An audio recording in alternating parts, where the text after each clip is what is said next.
임마누엘 찬양대 귀한 찬양 감사합니다. 하나님은 우리가 말씀에 철저하게 순종할 때 기뻐하십니다. 하나님은 죄인 한 사람이 회개하고 하나님께로 돌아올 때 크게 기뻐하십니다. 그리고 오늘 본문 말씀 보면 우리가 믿음으로 살아갈 때 하나님은 기뻐하십니다. 우리 모두 하나님이 원하시는 믿음을 가지고 하나님을 날마다 기쁘시게 드리는 그런 믿음의 사람들이 될 수 있기를 바랍니다. 믿음이라는 것은 참으로 중요합니다. 국어 사전에 보니 믿음을 이렇게 정의하고 있습니다. 어떠한 가치관, 종교, 사람, 사실 등에 대해서 다른 사람의 동의와 관계없이 확고한 진리로서 받아들이는 개인적인 심리 상태라고 정의하고 있습니다. 다른 사람의 동의와 관계없이 확고한 진리로 받아들이는 개인적인 심리 상태가 믿음인데, 그러므로 우리가 바른 것을 붙들지 않으면 그것이 내 인생을 망칠 수도 있습니다. 그래서 우리는 이단에 빠져 폐가 망신하는 그런 사람들을 종종 보게 됩니다. 바른 것을 믿는 것이 믿음에서 너무나 중요합니다. 정말 우리는 바르게 믿고 있는가 점검해 볼 필요가 있습니다. 예를 들면 교회에 다니지 않는 그런 남자분들에게 전도할 때 선생님은 사람이 어디에서부터 왔다고 생각합니까? 그렇게 물으면 믿지 않는 남자들은 여러 가지 대답이 있겠습니다마는 머리를 걸쩍이면서 원숭이요, 그렇게 대답하는 분들도 있습니다. 뭐 저절로 생겼겠죠.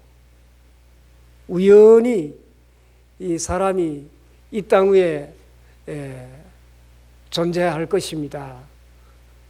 나는 모르겠습니다 라고 대답하는 사람도 있습니다.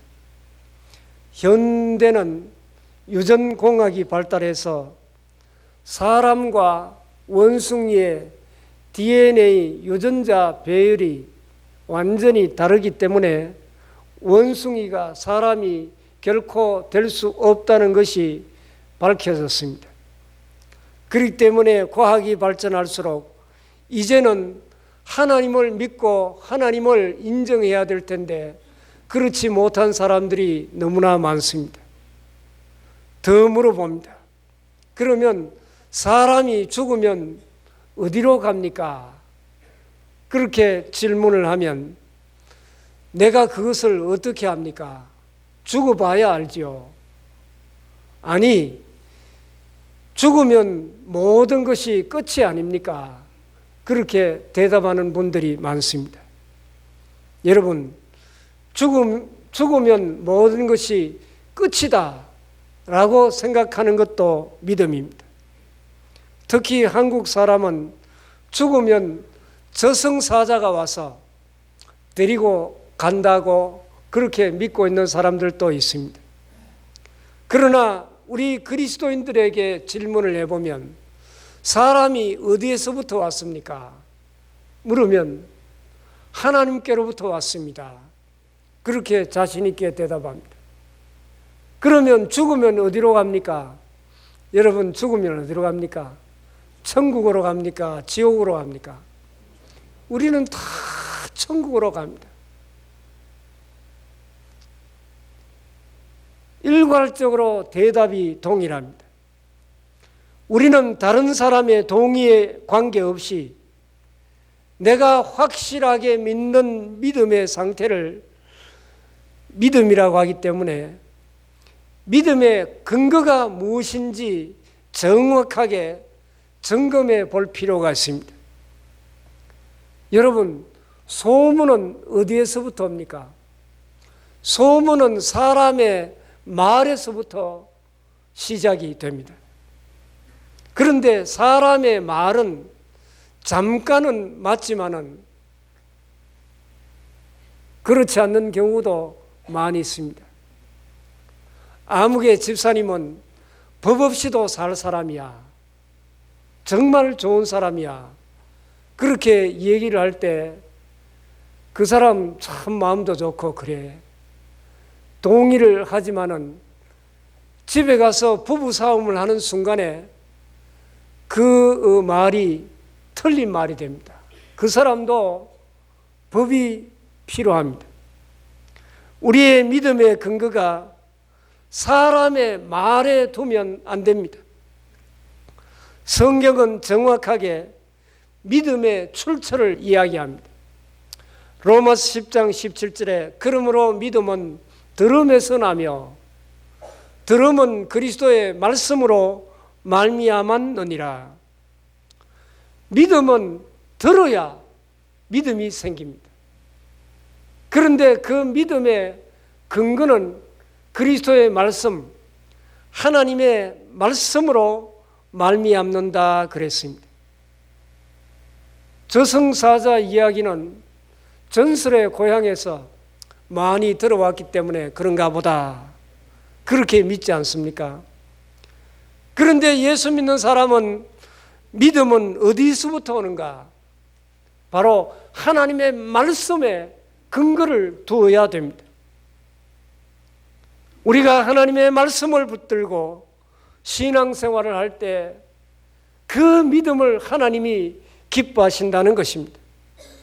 그러면 믿음의 성경적인 정의가 무엇입니까? 히브리서 11장 1절에 믿음은 바라는 것들의 실상이요 보지 못하는 것들의 증거라 그랬습니다. 쉽게 이해가 잘 됩니까? 쉬운 성경으로 보니까 믿음은 우리가 바라는 것들에 대해서 확신하는 것입니다. 또한 보이지 않지만 그것이 사실임을 아는 것입니다. 좀 더 쉽게 우리에게 가르쳐주고 있습니다. 여기에서 중요한 것은 바라는 것이 어디에서부터 나와야 되는가 하는 것이 중요합니다. 바라는 것들의 실상이라 그랬는데 바라는 것이 내 생각에서 나오면 안 됩니다. 내 생각은 나는 거부가 될 거야.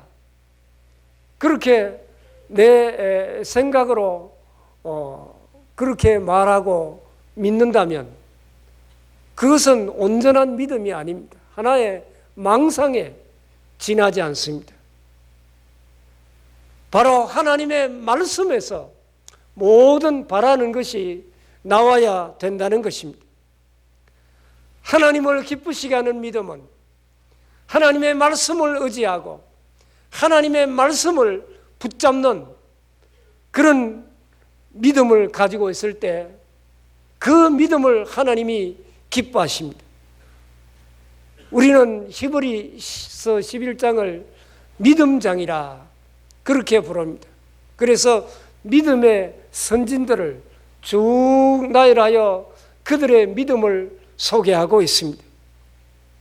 그 중에 몇몇에 대해서는 좀 더 그 믿음을 구체적으로 자세하게 기록하고 있고 또 몇몇 사람은 아주 간단하게 소개하고 있고 그 다음에 어떤 사람들은 이런 사람들을 다 기록하려면 시간이 부족하리로다. 히브리 11장은 이렇게 말씀하고 있습니다. 믿음의 선진들을 우리가 쭉 보게 되는데 그 중에 가장 많은 지면을 할애한 사람을 찾으라 그러면 아브라함을 꼽을 수가 있습니다. 믿음의 조상 아브라함, 이 아브라함의 믿음을 오늘 생각해 보면서 이 아브라함의 믿음이 어떤 믿음인가? 그리고 그 믿음을 우리의 삶에 적용함으로 하나님을 크게 기쁘시게 하는 우리 모두가 될 수 있기를 바랍니다. 오늘 본문 8절을 보시기 바랍니다. 믿음으로 아브라함은 부르심을 받았을 때 순종하여 장래 유업으로 받을 땅에 나아갈새 갈 바를 알지 못하고 나갔으며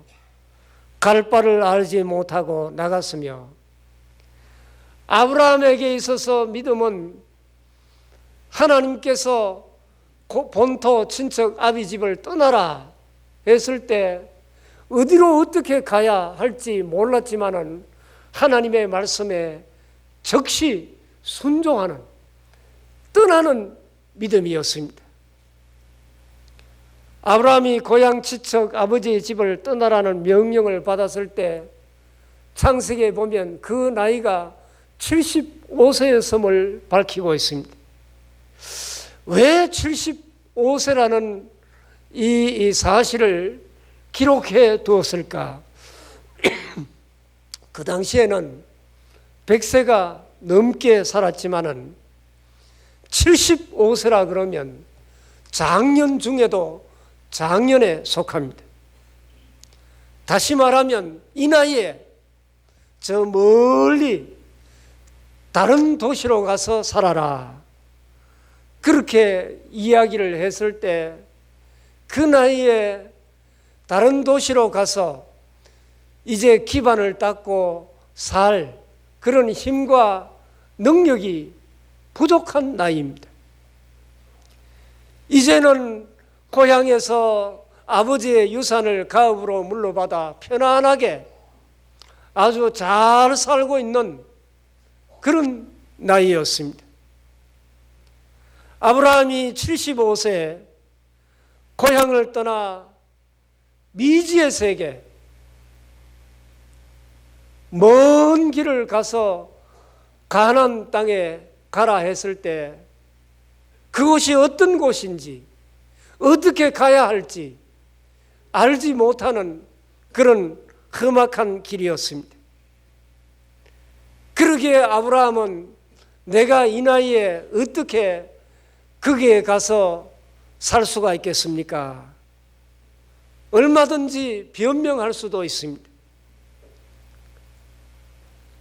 그래서 성경은 그 당시 아브라함의 나이가 75세였음을 분명하게 밝혀주고 있습니다. 그런데 하나님께서 말씀하실 때 아브라함은 순종했다는 것입니다. 그래서 우리가 첫째로 아브라함의 믿음은 말씀을 따라 순종하여 떠나는 것이 믿음입니다. 아브라함이 살고 있던 그 도시는 우상이 가득한 도시입니다. 아브라함은 아버지가 우상 장사였습니다.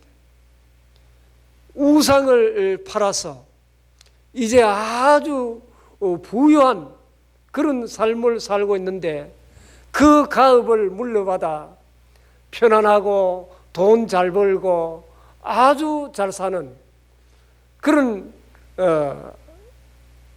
나이였고 또 그런 도시에 살고 있었는데 하나님은 이 우상의 도성에서 떠나 약속의 땅 가나안으로 가라 했을 때 아브라함은 죄악의 도성을 즉시 떠나 하나님의 말씀에 순종했습니다. 아브라함의 고향과 친척과 아버지의 집을 떠나라고 했을 때 하나님께서 그 다음 창세기 12장 3절에 보면 네게 저주하는 자에게 내가 저주하고 네게 축복하는 자에게 내가 복을 내릴지니 너는 복이 될지니라. 하나님께서 이런 약속을 하여 주셨습니다. 그때 아브라함이 죄악의 그 도시를 떠나지 않으면 그가 머무는 곳은 더 이상 복이 될 수가 없는 것입니다. 과감하게 죄악을 떠나야 하나님의 약속을 받을 수가 있고 하나님이 함께 하시는 복을 경험할 수가 있는 것입니다.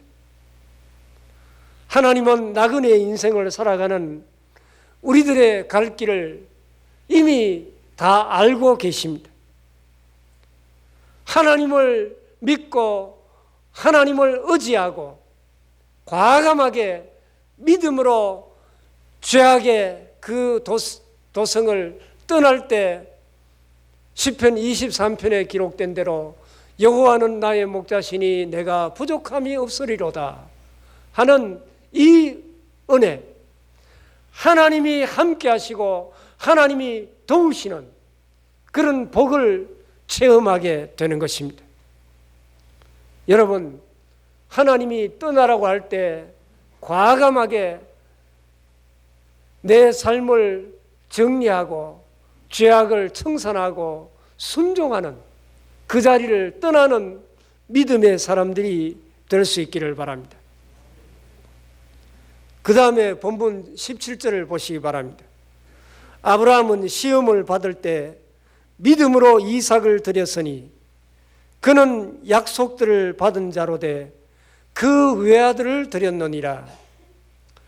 이 말씀은 아브라함이 백세 난 이삭을 번제로 드리라는 하나님의 명령에 순종하는 내용입니다.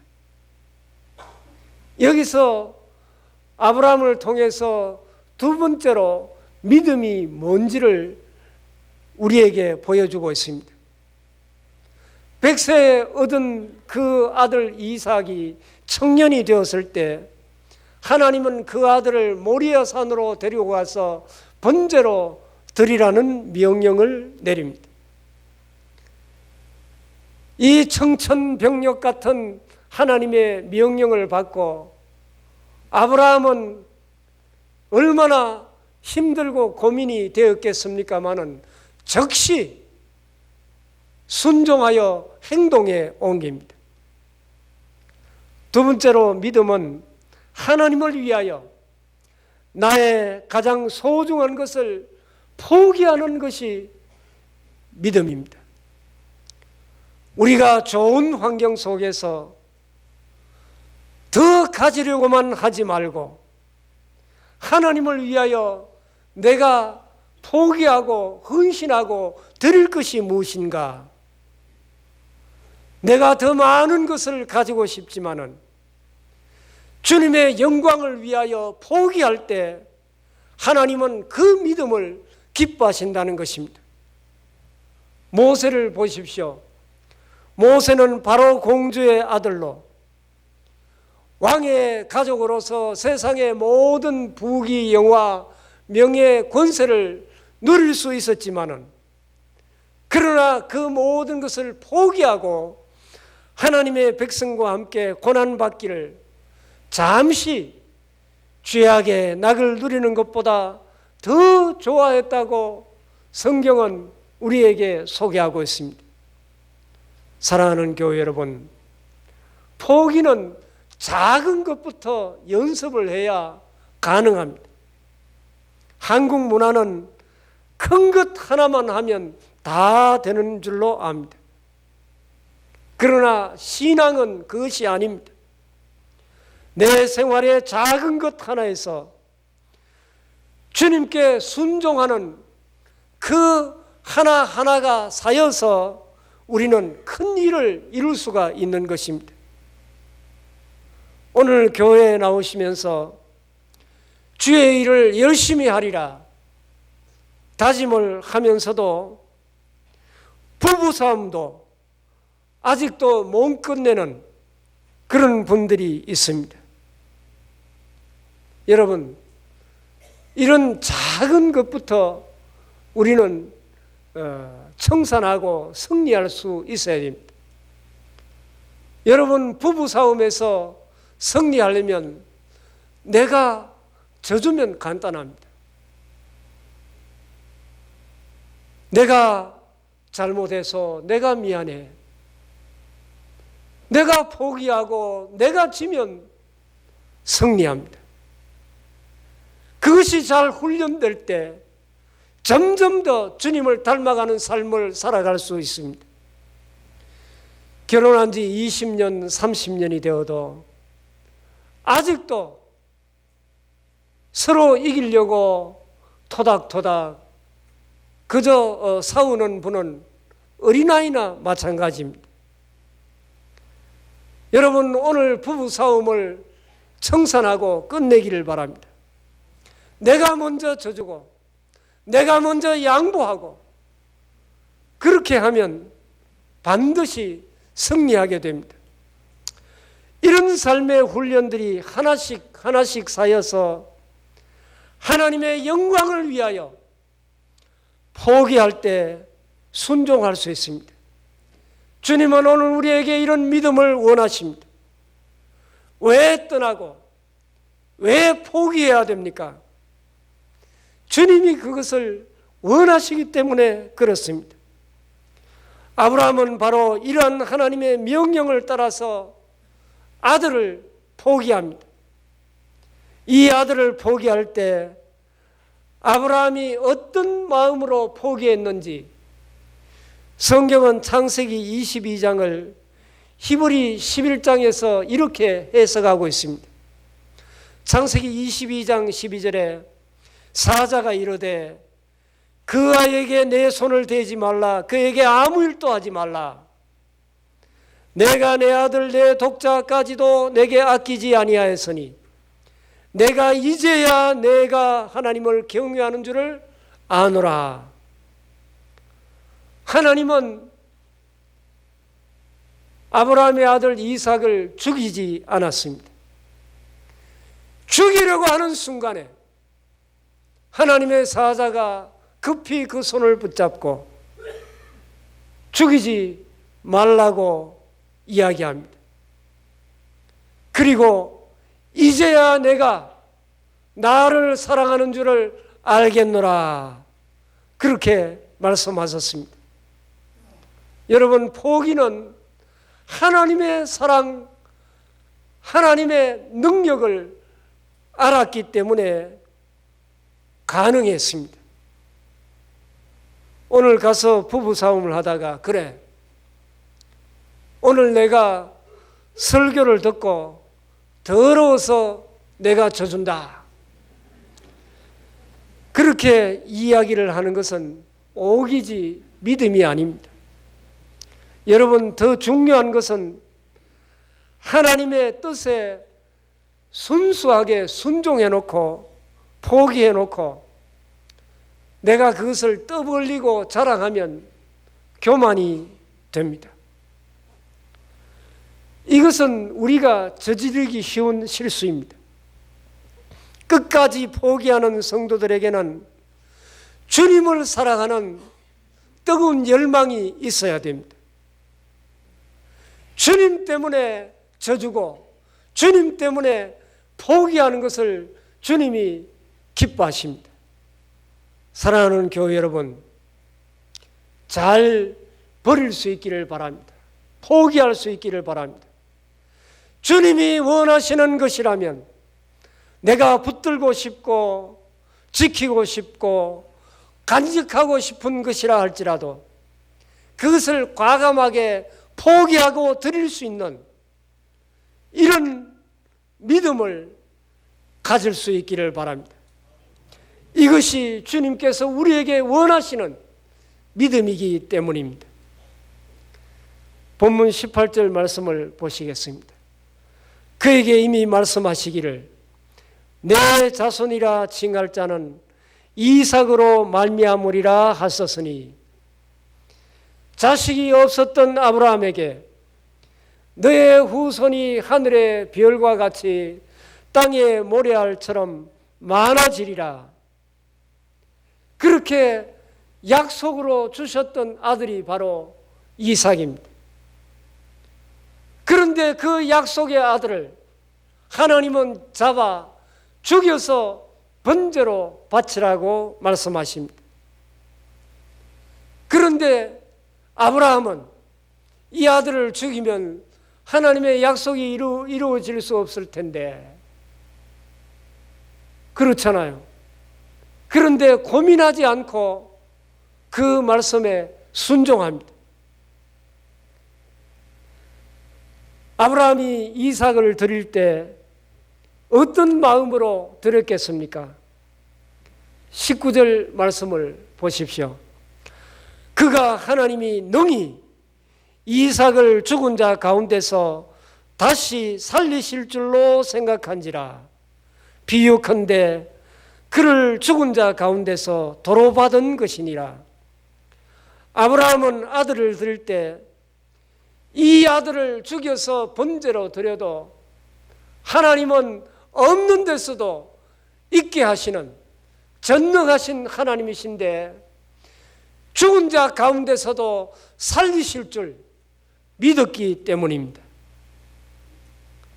그러므로 죽이지는 않았지만은 아브라함이 아들을 여호와 이레로 돌려받은 것은 죽은 자 가운데서 다시 받은 것과 다름이 없다는 것입니다. 믿음은 떠나는 것이고 포기하는 것이지만은 이 떠나고 포기하는 것이 우리의 믿음의 전부가 아닙니다. 하나님께서 과감하게 떠나라, 그리고 아들을 포기하라, 이렇게 말씀하실 때는 생명보다 더 귀한 복을 우리에게 주시려는 계획을 가지고 계십니다. 그래서 믿음은 하나님의 역사를 기대하고 기다리는 것입니다. 그래서 세 번째로 믿음이란 하나님의 선하심을 기대하는 것이 바로 믿음입니다. 내가 믿음을 따라 포기하고 떠나갈 때 하나님은 그냥 홀로 우리를 내버려 두시지 않고 나를 위하여 뭔가를 계획하고 큰 복을 준비하고 기다리고 계신다는 것입니다.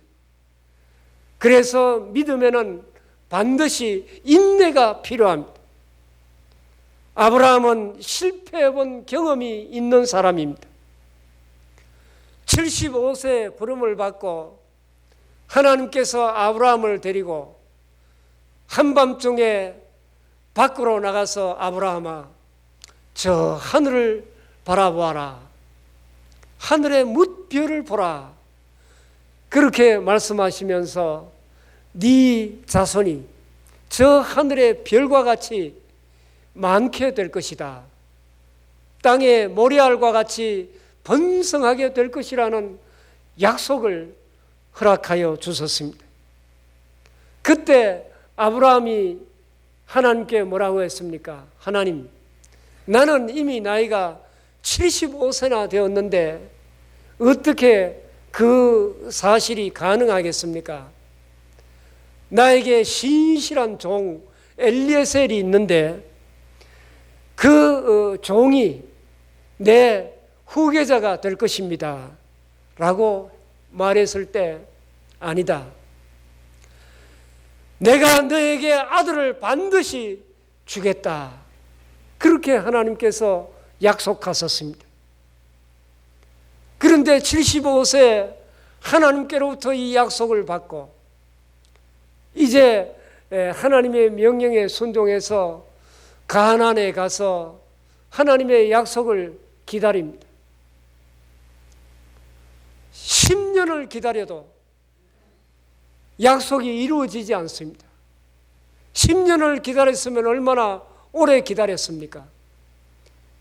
11년째 되었을 때 이제 86세가 되어 이제는 도저히 가망이 없어. 그러니까 아내 사례와 상의한 끝에 인간적인 방법으로 사라의 몸종 하가를 취하여 아들을 낳습니다. 그 아들 이름이 이스마엘입니다. 여러분, 그때 아브라함이 불순종하여 낳은 아들이 이스마엘입니다. 이 이스마엘이 이슬람, 회교의 대표입니다. 이슬람과 회교의 갈등은 아브라함의 불순종으로 말미암아 시작이 된 것입니다. 우리는 기다리지 못해서 하나님의 은혜를 놓치고 하나님의 복을 놓쳐버리는 경우가 많습니다. 사랑하는 교회 여러분, 주님보다 앞서 가시지를 마시기 바랍니다. 아브라함은 100세의 아들 이삭을 받고 이제는 믿음에 대해서 더 이상 실패하기 싫었습니다. 그래서 아브라함은 아들 이삭을 바치라고 했을 때 즉각 순종합니다. 왜냐하면 죽여도 하나님은 전혀 불가능을 가능하게 하기 때문에 살리실 줄 믿었기 때문에 조금도 망설이지 않고 이 일에 순종한 것입니다. 하나님은 이 아들을 통하여 후손을 번성하게 주겠다는 하나님의 약속을 믿었기 때문입니다. 기독교 방송국에서 새롭게 하소서라는 프로그램에 한 장로님이 나와서 간증을 한 적이 있습니다. 이분은 수맥을 찾아서 이 지하수를 개발하는 장로님인데 성공을 해서 돈을 많이 벌었다는 것을 간증을 했습니다. 기도하고 찾으면 찾게 되고 자기는 지금까지 수많은 지하수를 개발을 했는데 한 번도 실패한 적이 없었다는 것입니다. 그래서 사회자가 어떻게 그렇게 모든 우물에 한 번도 실패한 적이 없습니까? 그 비결을 가르쳐 달라고 이야기를 했습니다. 그러니까 이것은 내 영업 비밀이기 때문에 이 방송에서는 이야기할 수 없다고 말했습니다. 그래서 이 프로그램을 다 끝내고 식사하는 자리에서 장로님, 어떻게 그 일이 가능했습니까? 했을 때 이 장로님은 저는 물을 팔 때 물이 나올 때까지 팝니다. 아주 단순한 그런 대답을 해 주었습니다. 하나님이 말씀하신 자리에 가 계신 분들은 그분이 응답해 주실 때까지 계속해서 구하고 찾고 두드리면 반드시 응답해 주시는 것입니다. 성경은 너희가 믿으면 하나님의 영광을 보리라고 분명히 주님은 말씀하셨습니다. 하나님이 원하는 자리에 있다면 여러분 낙심하지 말고 끝까지 믿고 기대하고 기다리시기를 바랍니다. 믿음은 기다리는 것입니다. 그런데 우리는 너무나 아브라함처럼 조급할 때가 많습니다. 우리의 믿음은 하나님이 떠나라고 했을 때 떠나면 죽는 줄 알고 아예 하나님 못 떠납니다. 떠날 생각을 하지 않습니다. 그러니까 하나님의 음성을 들을 준비가 안 되었다고 말씀하셔도 우리는 하나님의 음성을 못 듣습니다. 우리는 포기하지 않습니다. 그러나 주님이 기뻐하시는 믿음은 하나님이 죄악의 도성을 떠나라고 하면 과감하게 버릴 것은 버리고 떠나야 됩니다. 그리고 하나님께서 포기하고 내게 순종하고 바치라고 하면 아브라함처럼 포기할 줄 알아야 됩니다. 그리고 기대하고 기다리는 것이 하나님이 기뻐하시는 온전한 믿음의 사람입니다.